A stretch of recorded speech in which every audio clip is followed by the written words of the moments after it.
Welcome to the Informed Pregnancy and Parenting Podcast. I am your host, Dr. Elliot Berlin. My guest this episode is a very talented actress and comedian who has appeared on Jimmy Kimmel Live and Conan and recently shot her first one-hour comedy special. Her hilarious viral tweets have been retweeted by social media royalty like Shonda Rhimes and Taylor Swift. After her own difficult post-birth experience, she has become a warrior for postpartum mental health advocacy. Angelina Spicer, welcome to the podcast. Thank you for having me, Dr. Oh my God. Berlin. I'm going to have to bring my energy up there. Yes, you are. I got to match your energy. All right. Well, you're amazing. First of all, I put on a little comedy show called Kidding Comedy About A Having little Kids. comedy show. It was sold out, It was packed sold wall out. to wall. I think it was mostly because of you. Nobody's ever heard of me. Whatever the reason is, thanks everyone for coming. It was great. So much fun. It was so fun, and you had me dying laughing. I'm You're very happy. funny. Where are you from? How did you get into all this? You know, I'm from Brooklyn, New York. What? Yes, I'm from the Lubavitch capital of the world, Crown Heights, Brooklyn. Wow. Yes, right near 770. Ah. Yes, right near 770. Wow. Yeah, I grew up on Crown Street between Troy and Albany for all my Brooklynites. Oh, I thought you looked familiar. Oh, hilarious. Probably because I was the only non-Hasidic. Non-Chabad. Right, Chabad. There we go. And yeah, so I grew up in Brooklyn. I went to college in Washington, D.C. I graduated from Howard University. What'd you study? I studied acting, darling. Oh. Did you know early on you wanted to be an actor? Yes. Ever since my mom stalked Spike Lee and stalked him down in Brooklyn and asked him to let me be in one of his movies. Really? And he did. Yeah, I knew I wanted to be an actress. How old were you then? I was about 8 years old. Oh, my goodness. Wow. Wait, your mom saw your talent. My mom saw my talent as a ballet dancer. And you left that out. You were a ballet dancer? Did I leave that out? I'm sorry, Dr. Berlin. Yeah. Yes, I was a ballet dancer. I used to be a big dancer. Really? Yeah. Uh-oh, what kind of dance? Well, I've only danced twice, but I felt big both times. Oh, okay. So we have that not in common. Well, I fell, too. You fell? Many times. No, not I fell. I felt big. That's what made me a big dancer. Yeah. Yeah, I didn't. But you didn't feel big. No, I didn't feel big. I felt heavy. Yeah. And I felt wrong. I Every felt time heavy. the Russian lady came by and would beat the stick by my point shoes, I felt wrong. Aw. So I got to see old video of you ballet No, dancing. you don't. Yeah. Nobody needs to see the old video. I need to see it. Anyhow, so yeah, my mom, such a huge supporter of me. I told her that I was tired of doing ballet and that I wanted to get into acting. We got photos. We got an acting class. She was like, you know what? We're going to call Spike Lee. And I was like, are we? Really? Do we have him in the Rolodex? No, we did not have him in the Rolodex. But, his office, 40 Acres and a Mule, is right next to Crown Heights in Fort Greene. Anyway, I won't get into all that. But anyhow, my mom stalked him and ran into him at some event at Long Island University, downtown Brooklyn. And the next thing I know, he's calling my house and I'm home alone. I answer the phone and I'm like, hello, who is this? And he's like, it's Spike. And I was like, Spike? And I hung up the phone. Oh. Because I was like, what in the world? Who is Spike calling my house? So then he calls back and he leaves a message on the answering machine. And he's like, hey, Angelina Spicer, this is Spike Lee. And I was like, oh, my God, oh, my God, oh, my God. Hello. Hello.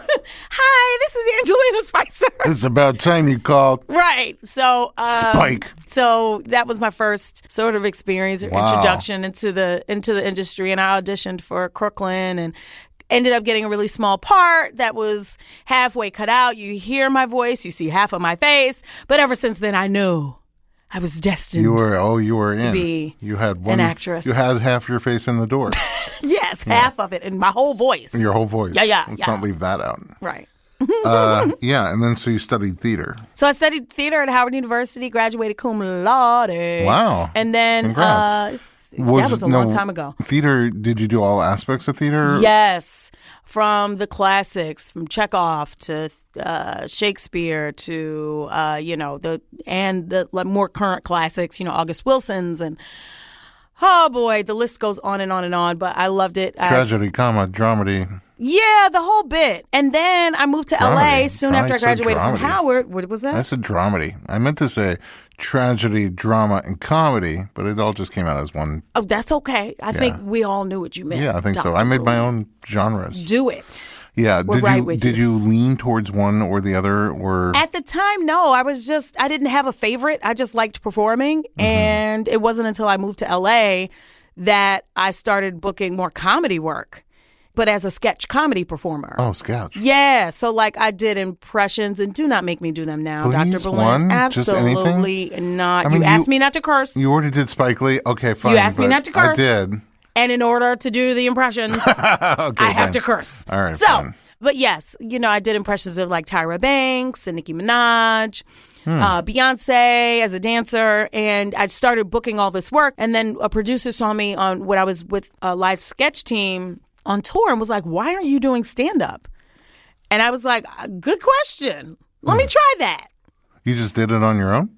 I tried. Yeah. I would go to open mics Just and write some stuff and try it out? Yep. And I took a class. That's balls. At the Hollywood Improv. Oh, we can say that? We can say balls. Oh, we can say balls. We can Cojones. say yeah, cojones. We can say balls in any Chutzpah. language. Chutzpah. There we That go. takes some chutzpah.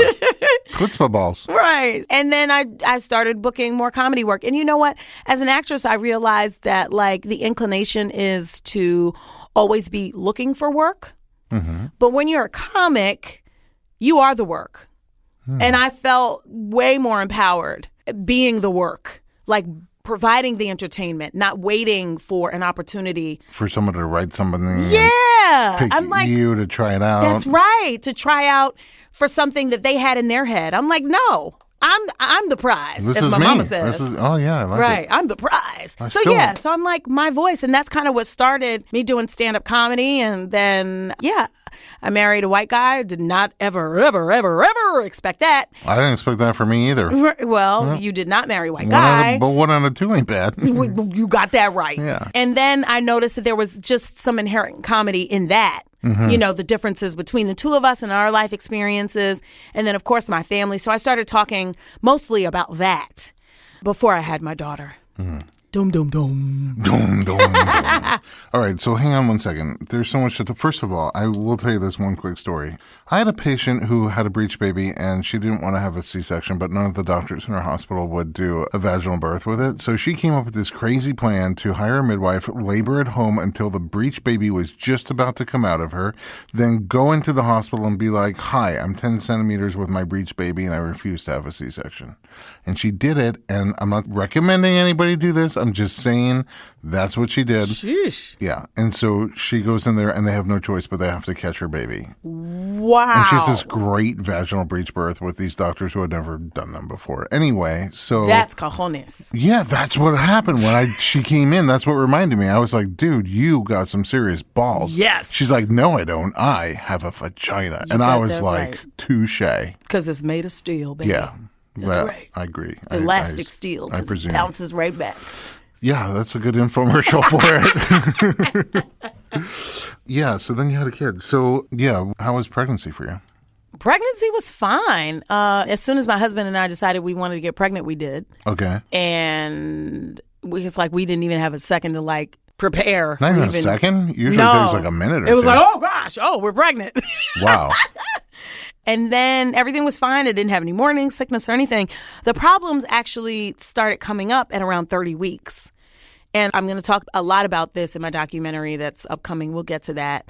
But at 30 weeks is when I was marked high risk, not using those words high risk, but I was told that my daughter was growth restricted. Oh. And I did not know that growth restricted meant high risk, but I was being treated as though I was high risk, but no one ever said the words, Were you here in Los Angeles? Yeah, here in Los Angeles. And my daughter wasn't growing. And I was immediately made to feel like it was my fault, that I wasn't eating enough food or not enough calories, or that I was working out too much because I was running and dancing. I was running 3 miles a day and doing high cardio dancing and stuff like that. And at 32 weeks, during one of those NST tests. Non-stress tests. Right. Which is not non-stressful. Exactly, Dr. Berlin. I'm I with was you. like, this is all stress. Yeah. Stress-inducing. Should be an AST, an all-stress test. There we go. Yeah. There we go, AST. Also my initials, but all right, fine. Yeah, that's why I picked it.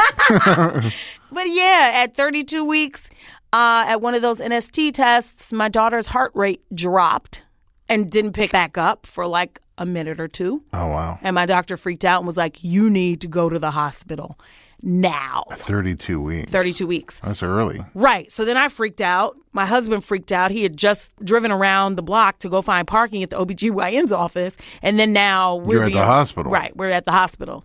They monitored us. I was fine. My daughter stayed in. Thank God. That was the biggest scare of my life before I had my daughter. And then I carried to 38 weeks, but I was still having to go in twice a week. For AST. Right, for ASTs. And then finally my daughter came, and I didn't realize how much... Whoa. You What? can't just like, finally my I'm daughter sorry. came. How about the whole labor thing? Oh, yeah, okay. I just always think people get bored No, by hearing I'm so all the curious. juicies. Okay. I want your juices. Okay. Okay. Okay, I'm going to back off on that, Dr. Berlin. I'm going to back off. But anyway, okay. So I kept my daughter in utero until 38.5. I was eating tons of fried foods. I started eating cheese and dairy again. I wasn't doing that because, again, I was like, my doctor kept saying, you need more calories. You need more calories. You got to eat more sweets. You got to eat more sweets. So I was like eating Crunch and Munch for breakfast with McDonald's sweet tea. Wow. Wait, so the growth picked back up? No, it No. never picked back up, and they couldn't figure out why. They would measure the blood from the umbilical cord, and like all of these crazy tests. They felt crazy at the time, and measuring the heart rate, and then the head doctor in charge would have to look over her heart rate stuff. And after we were admitted to the hospital that time at 32 weeks, I just felt like I was waiting for the ball to drop. Like, is today going to be the day? Is today going to be the day that I go into the hospital and they tell me, we got to take your baby because she's going to die? Oh, yeah. That's not how you want to ever be in pregnancy, but... For the last 8 weeks of my pregnancy, that's what it was like. You were on Spilkus. Okay. That's what I said. I didn't pick that word up in Crown Heights. Come on. I don't know if there was an English word. You're just constantly On worried edge. and nervous. Yeah, Yes. on edge. Yeah, and anxiety. Yeah. Then, okay, so the whole birthing thing. So I ended up having to be induced at 38.5. And my girlfriends, they didn't give me much advice, but the advice that they did give me was don't take the Pitocin. Oh, really? Don't take the Pitocin. They didn't have good Pitocin experiences. No. 6 of my girlfriends did not. Wow. They said that if you take the Pitocin, the likelihood of having a C-section for them was went up. greater. Oh, yeah. I'm just impressed 6 of your girls. I only have one friend. But back to you. Fine. Because you didn't go to Howard University. No, I didn't go. You go to Howard University, you come out with a tribe of friends. Anyway, if I could do it again. Do it again, honey. Right. So my girlfriends were like, don't get the Pitocin, don't get the Pitocin. And that's what I told my doctor. I was like, I do not want Pitocin. She was like, why? Why don't you want the pit? Because the pit, at least you're in labor.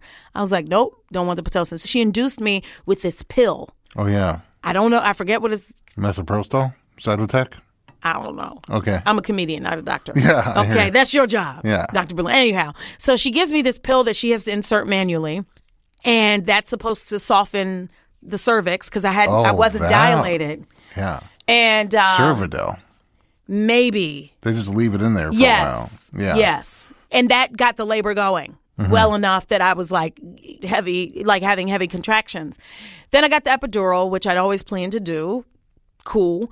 And then Zydecan. I think that's what it's called. Something. No. Okay. Dr. Berlin's looking at me like, no. I'm not that kind of doctor, but that doesn't sound I know, familiar. but I'm just saying. I'm thinking maybe I'm quoting a commercial. Oh, Anyway. it could be, yeah. Are you losing your hair? Okay. No. Wait, I know, Rogaine. Yeah, I don't know. Right. Anyhow, so she inserts the pill. Contractions are going. I get my epidural, and I'm in like heavy labor. My mom hadn't made it in town from Atlanta yet. She was supposed to come in? Yes. And but be I in was, the room with you? Of course. Did you have a doula? I did not have a doula. Cliffhanger. Let's go to a break and come back. Don't go anywhere. We'll Let's be right go. back. Okay. All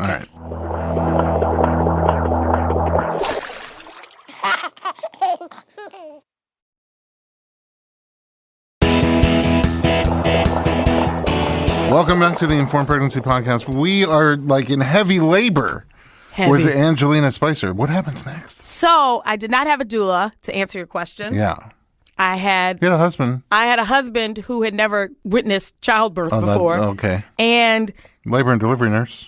But we had gone to a prenatal class at the hospital where we delivered, and the woman was a midwife and a doula.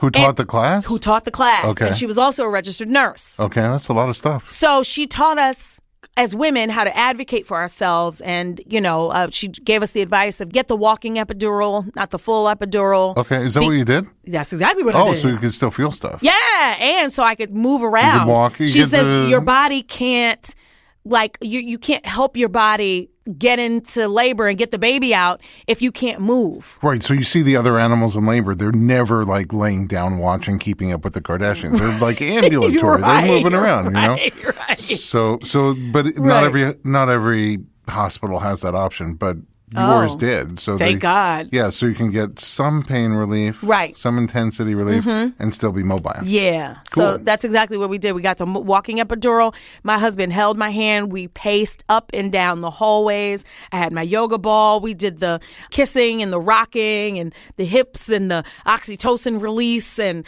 I did my yoga breathing. I felt really in control. I kind of wish it was video now. Oh boy! This podcast, you're my expressions. You're interpretive. Yeah, I feel like I'm in there with you. Oh gosh! Yeah, my interpretive movement. Yeah, I love Thank it. my ballet teacher. Yeah. Oh yeah, there you go. Right. So we, as a team, my husband and I, felt so empowered. We felt so connected, and also exhausted. Yeah. So we were walking and pacing and kissing and bouncing on the yoga ball and doing the whole thing. And then I was like, babe, I just need to lay down. I need to lay down and I need to go to sleep. So I laid down. I took a nap, woke up. I felt like I peed on myself. Can we say pee? Yeah, we can say pee. Okay, I felt like I peed on myself. And I was like, oh gosh, why does my pee smell so bad? Uh-oh. And the nurse came in and, wait a minute, what do you mean? Because I've had... Now I'm afraid. Yeah, I've had that experience. Anyway, right. But back to you. It was, my water broke. Oh, yeah. And then the nurse comes in and she, gropes me up again. That's what it felt like. I felt like I was being violated. Yeah. And well, she's that's why like, you pay all the money. Right. I'm like, can I have interviewed you first? But anyway, at that point, I was fully dilated. And she calls my doctor. She was like, well, looks like it's time to go. And then the whole time during my labor, my daughter's heart rate kept dropping. Oh. So they had to switch my knees. Yeah, move over this way, move over that way. Exactly. And I was like, wait, why didn't anyone tell me that you may have to? I thought everything in the movies you see is just like the knees are up. Your husband's holding a foot, the other nurse is holding a foot, and 15 people are in the room looking at your vagina. Yeah. Right. The whole the gas mask. Oh, the oxygen. The oxygen. Yeah. I was like, what is this? Okay, this is weird. But okay, she said I need it. So I have that on and I'm pushing and turning the hips, the knees from left to right. The heart rate keeps going down. They're like, oh, we lost the heart rate again. I'm like, I have come too far. Please don't let my baby die. Please. Oh. Finally, they allow me to push. I pushed 3 times. And my daughter came out. Oh, yay. I was like, there is a God. Oh. Thank you, Jesus. I can almost picture you wearing a life preserver just for the hell of it. I mean, life preserver. I don't know, with that oxygen, just blow it over here. Yeah, right? And then when she came out, before we even cut the cord, we discovered that there was a natural knot. That's why her cord. Heart rate kept going down. And that's why she was growth restricted. That's dangerous stuff. Yes. Wow. And it was at the base of the placenta. Wow. And my thing was, all of those NSTs, a.k.a. ASTs. Yeah, they never saw it. They never saw it. No. You know what? All of the telling me, oh, you need to eat more calories. You have to eat more sugary foods, and you're not retaining the calories. Stop working out. It's all your fault. I dream of going to the doctor and having that conversation. You need to eat more sugary food, more donuts, and stop working out. That never happens. I have that dream. Hilarious. Yeah. I probably have a knot in my whatever. Something. Right. It was crazy. I'm like, all of this stuff, all of these, here, eat some more cookies, and oh, your daughter might die in utero. Yeah, that's exact really, words from the doctor. That's intense. 8 weeks of these stress tests hooked up to a monitor, and it was something that you guys overlooked or didn't see or couldn't find. Just wonder what would they have done differently. Do you know? I don't. And the only alternative that I could think of was to take her out. C-section, probably.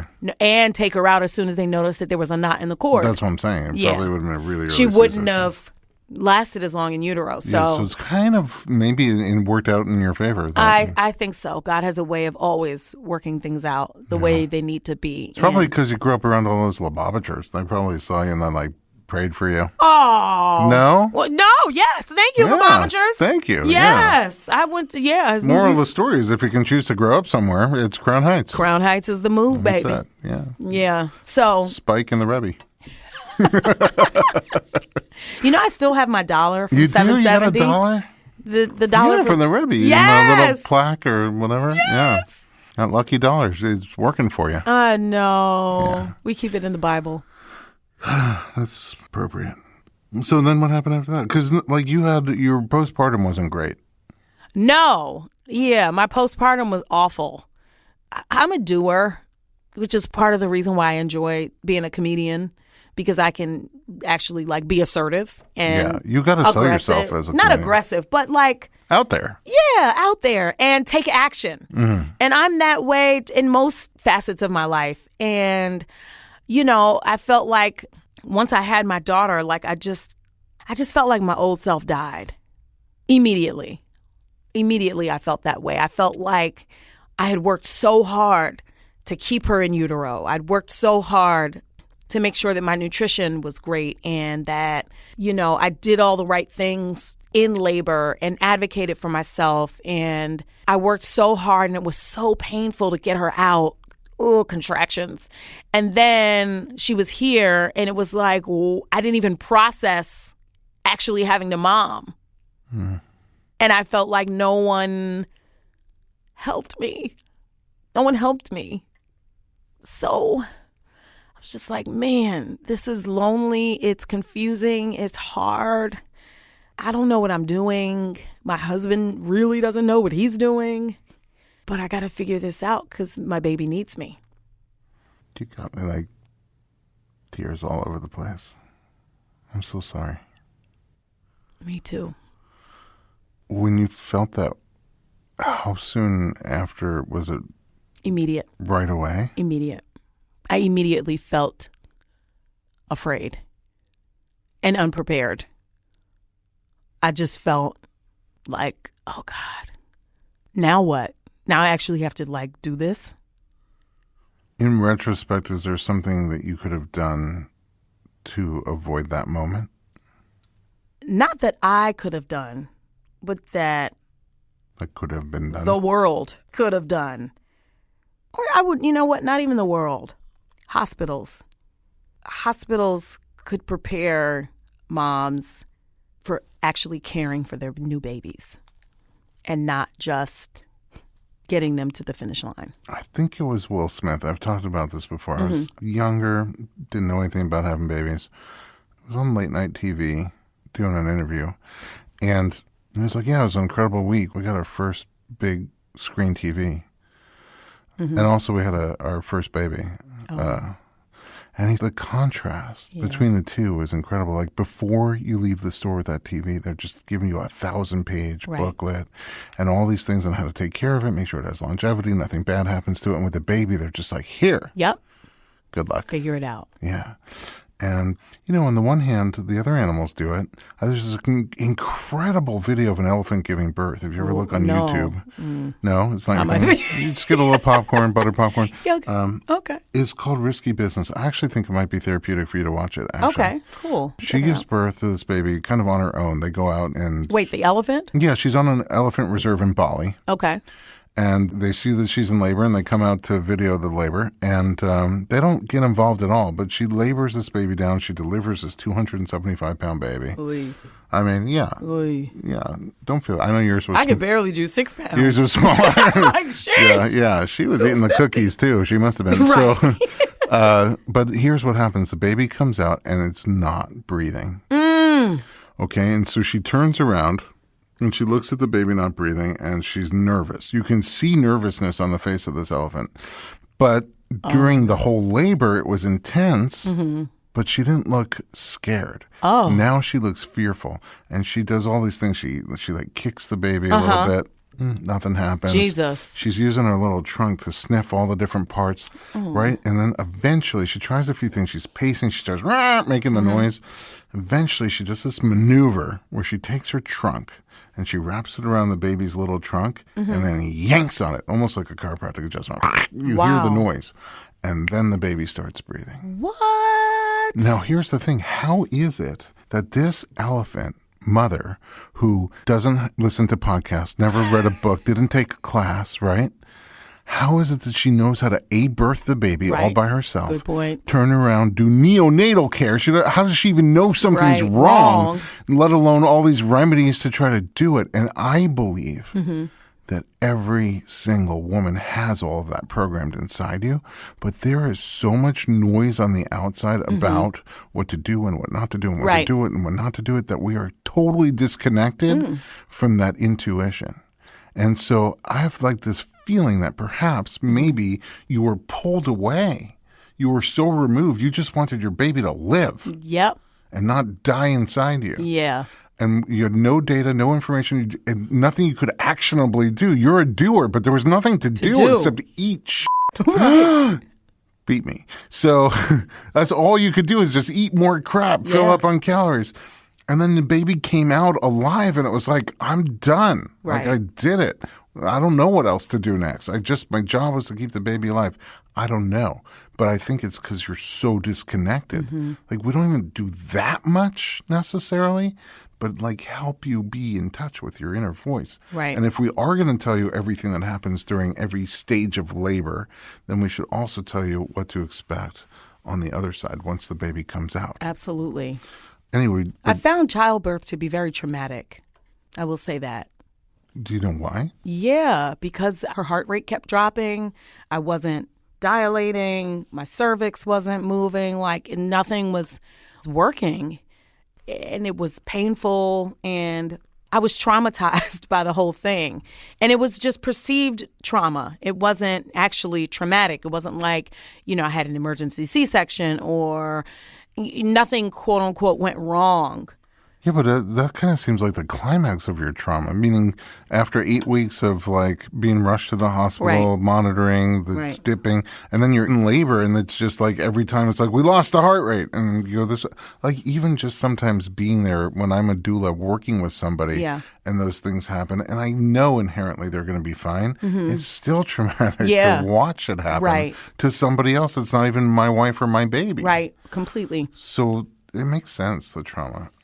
We've got to take a little break, but then I want to figure out how you went from there. Ooh. And then I don't know also, if they're ready. I don't know. Well, let's just do it. I don't know if they're ready. We'll be right back.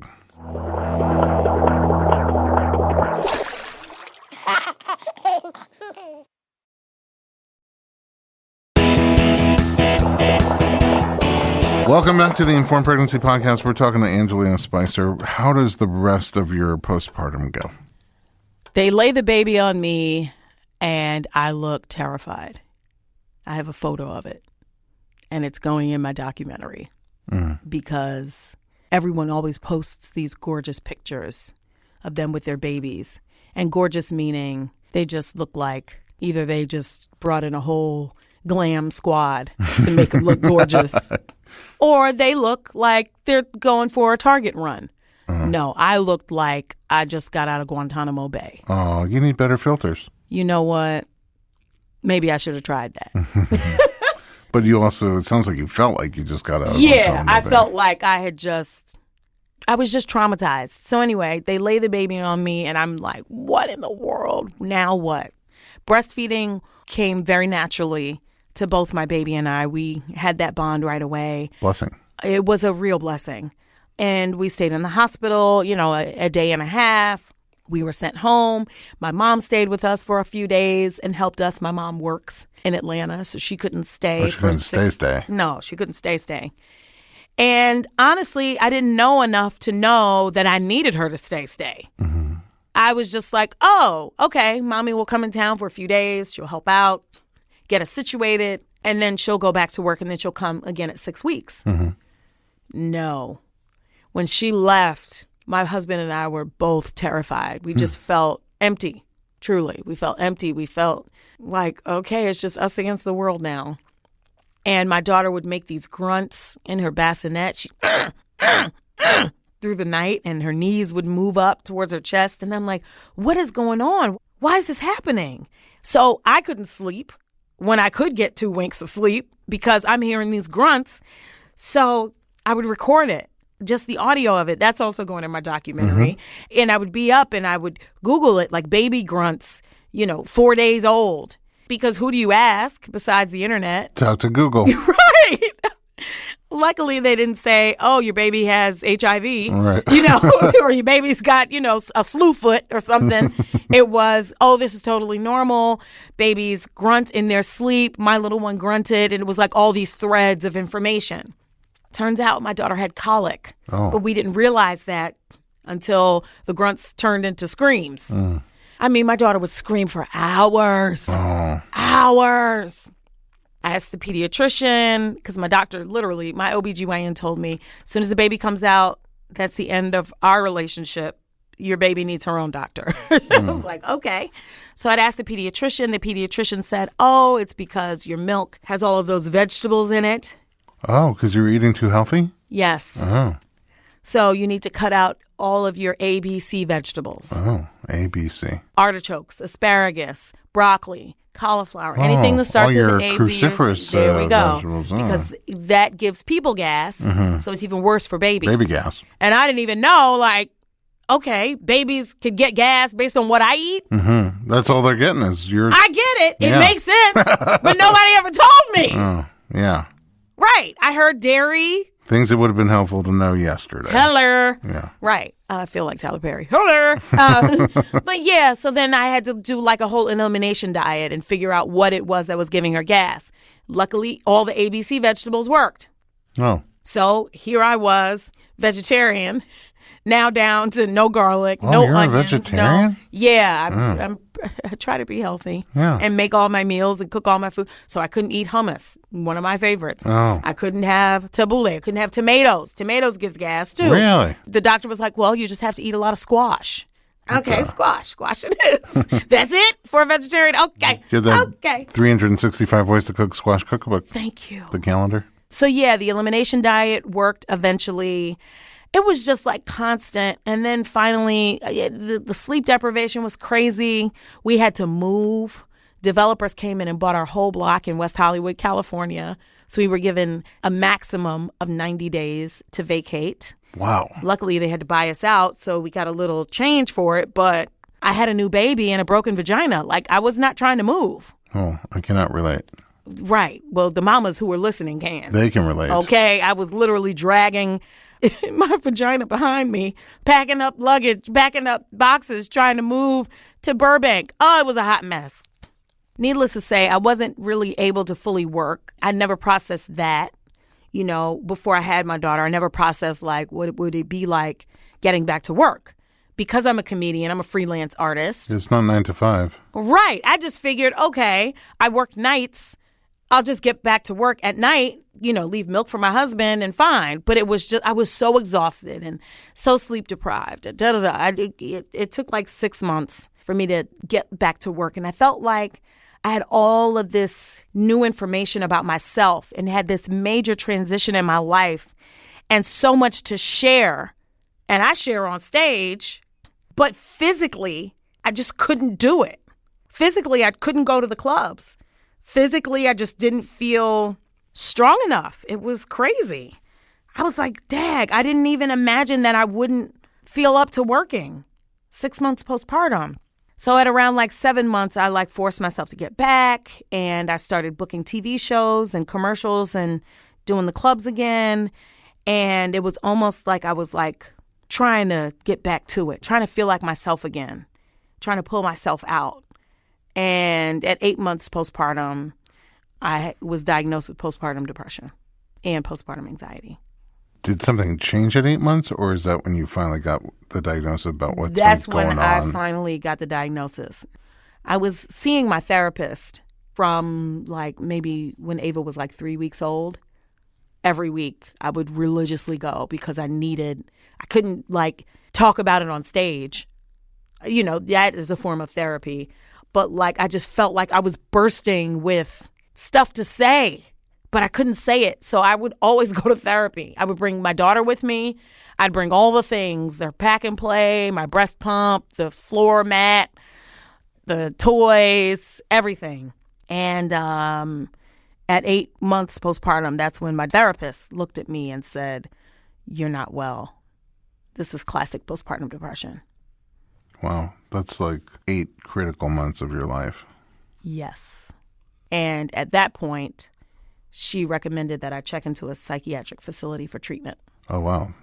Did hearing that, was that helpful to you? Hearing what?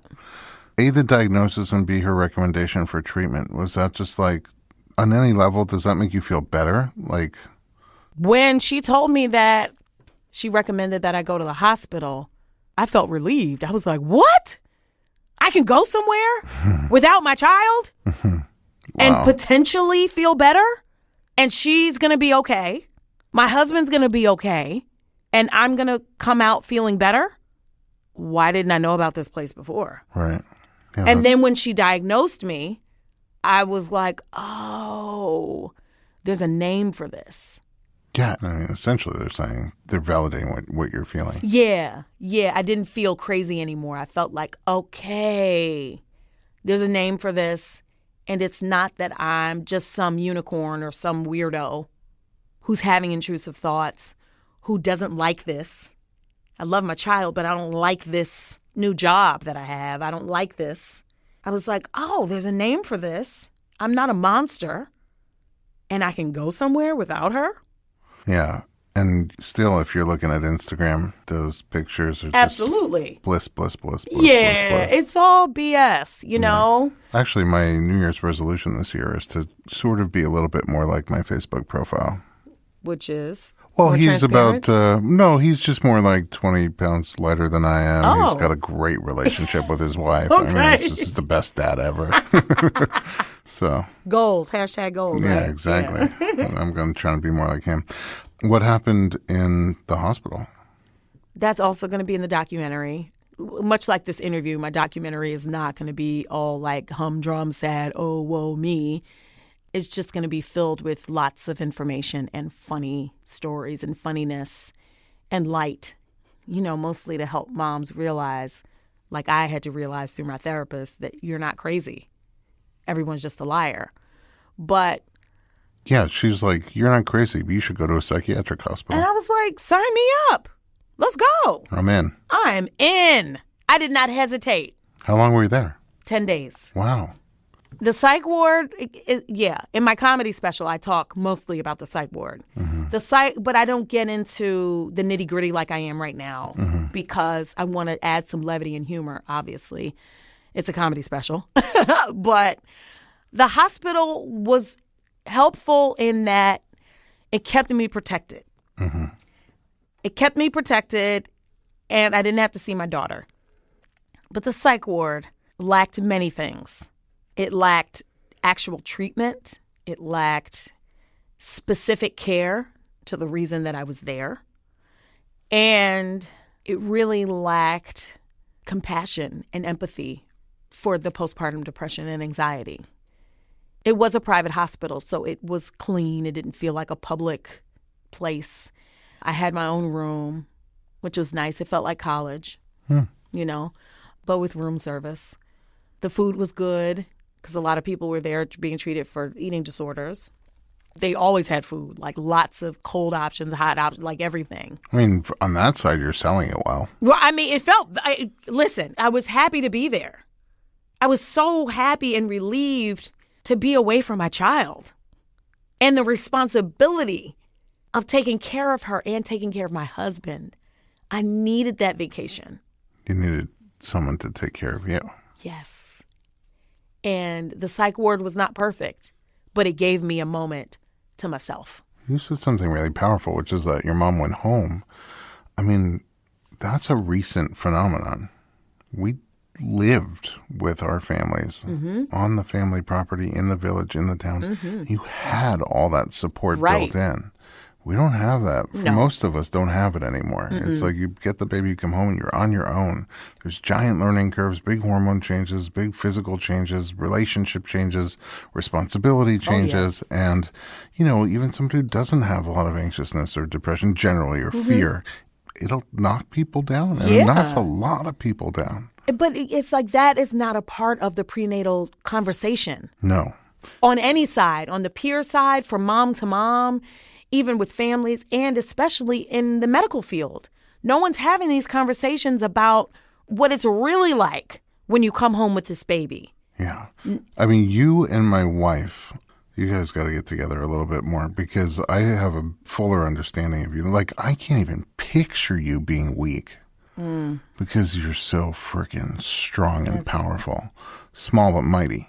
Thank you. But yeah, it really did rock me to my core. I can't even picture that. Like you being weak, I can't picture. But my wife's whole thing, the afterbirth plan, that's her whole life is she's a perinatal psychologist. Yeah.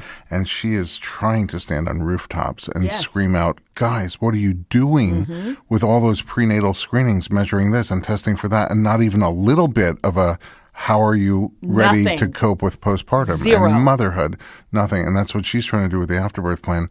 I love what you're doing. So now you have taken like your experience. You're one of those people that, I don't know why I feel like I should say this, but you're one of those people that gets kicked in the nuts and stands up and says, I'm not going to let this to happen. That's right, cojones. Yeah, that's right. We're back to the cojones. Right. I'm not going to let this happen to anyone else because there's so much we can do as just lay people. There's just so much that we can do to advocate for ourselves and advocate for each other, and to realize that that's the only thing that's standing in the way of someone not suffering honestly just feels terrible to not help someone. To do stuff. To do something. And your wife came to me after the Just Kidding show that you hosted, and she came up to me and told me that she wants to work with our movement, with the movement that I started. It's just so synergy. The synergy is outstanding. Right. So I call it the hashtag postpartum revolution. Oh, I like. Yes. It's revolutionizing the way we talk, treat, and joke about postpartum depression. Yeah, and comedy, I don't know who said it first, tragedy plus time is comedy, right? So this is going to be hilarious. Yeah, I mean, it is now. Yeah. I remember being at the Comedy Store on Sunset Boulevard in Hollywood trying to joke about it, I think maybe 2 or 3 weeks before I went to the hospital. Wow. And the audience was like, should we call someone? Yeah, she needs time. help. Yeah. Not enough time. Yeah, it's the plus time is a big piece. Right. It's a big piece. And, right. And that's, I bet, there will be some backlash from people who are going through it now saying that's not funny. Don't joke about it. But you know what? Give it time, first of all. Second of all, the whole point is you can use your experience to draw through comedy, may work for some people, not for others, to draw a lot of attention to a very underserved and very important cause. Completely. And I applaud what you're doing. Thank you. It's just like, let's talk about it. If we normalize the conversation, then moms won't feel ashamed to get help. Exactly. They won't suffer for 8 months and then have to go to a psych ward in order to get a timeout. Sounds like you're blending two things together. So you shot a comedy special. Yes, I shot a comedy special and a documentary. So I ran a Kickstarter campaign and raised the money to shoot both of those projects. And it all kind of started when my daughter was 2. She's now 4. So 2 years ago, I was asked to join a nonprofit organization as their spokesperson because of the way I approached this with levity and humor and just normalizing it. They asked me to be their spokeswoman, and we started a statewide campaign here in California with 3 new bills that the governor ultimately signed. One for mandatory screenings for moms, 2 to train medical staff at hospitals, and 3 to secure a referral program for moms who are in need of outside care outside of the hospitals. So the governor signed those bills I think about a year ago. Yeah, it's about a year ago now. And then at the start of 2020 is when everything just started to go into motion. So that was sort of the impetus into creating the documentary. And then now I'm a part of a national campaign to duplicate those same 3 bills. In other states? Yeah, in our state. And then I started working with the World Health Organization. Who? Right. See what I did there? I do see what you did there. Mm-hmm. Whoo. I started working with them, again, to just amplify voices of moms who feel ashamed and to use my story to normalize it. Amazing. I'm very grateful to you. Oh, thank you. I'm very grateful to you for being one of those people that if you had to suffer what you suffered, that you're going to get up there and do something about it, not just for yourself, but for other people. And it helps me to help people. I feel like I have purpose. I know you're going to help countless numbers of women, babies, families. I hope so. I really commend you and applaud you for what you're doing. I hope so. Thank you. We got to get the documentary out, though. Yeah, so how do we help with that? We help by please donating. Please donating. Where? How do we do it? Yes, at my website, www.angelinaspicer.com. Oh, how did you think of that? I don't know. I think my parents had a little bit to do with it. They thought of it? Yeah. But angelinaspicer.com. You can donate $5, $500, 5 pennies, whatever you got, I will appreciate. And that will help us finish. We have to edit now. We have to do color correction. I was just at Sundance Film Festival last week, hobnobbing and meeting people from major networks, I won't say which ones, who are very, very interested in what we've created and the movement, the hashtag Postpartum Revolution movement that we've started. But I got to get them a finished product. And I can't do it without more money, sadly. A little help. But we're all invested in this, and we all need to invest in this. I felt it at your comedy show. I felt it when I performed and I told my story. And so many people, not only moms, but dads even, who came up and were like, what can we do to help support your movement and help bring this documentary to life? Like, we've all heard the stories about postpartum depression, but they all end tragically. Or they end up, the mom is arrested, or the kids are taken away, or, mom takes baby's life and her life. And, we always hear about those stories after it's too late. Mm-hmm. But we can get in front of this thing. We can get in front of it. Yeah, it's totally preventable. It's normal. All we have to do is advocate for ourselves and advocate for each other. Yeah, and we can create a modern-day village. It's just because we've taken a turn away from our village, we have all these different tools, and the social media also could be used in a very positive way. Completely. To create support for people before they even know they need it. So my wife always says people spend 9 months planning for the 24 hours that is labor and delivery, and no time at all planning for the 24 years that follow. Oh, I love your wife. I met her. I gave her a hug, but I love her even more. Yeah, I'll give her a hug for you when I get home. Angelina, thank you so much for being here. AngelinaSpicer.com. Yes, and follow me at Angelina Spicer. See all of the updates on our Postpartum Angelina Revolution. Spicer, and then hashtag Postpartum Revolution. That's right. It's much better than my hashtag. Mine is hashtag hash browns, which is not, it's just for me. But we all like hash browns. All right, hashtag good. hash brown with some ketchup and onions. We'll trade. There I'm we going to go. put both in my posts from now on. Do that. All right. At home, hopefully, you didn't have this type of experience, and a lot of people don't, but unfortunately, a lot of people do. Mm-hmm. So if you're moved by it and you want to help out with the cause, visit AngelinaSpicer.com and throw in what you can. And also, if you will, help share this story by sharing this podcast with your friends and also directing them to AngelinaSpicer.com.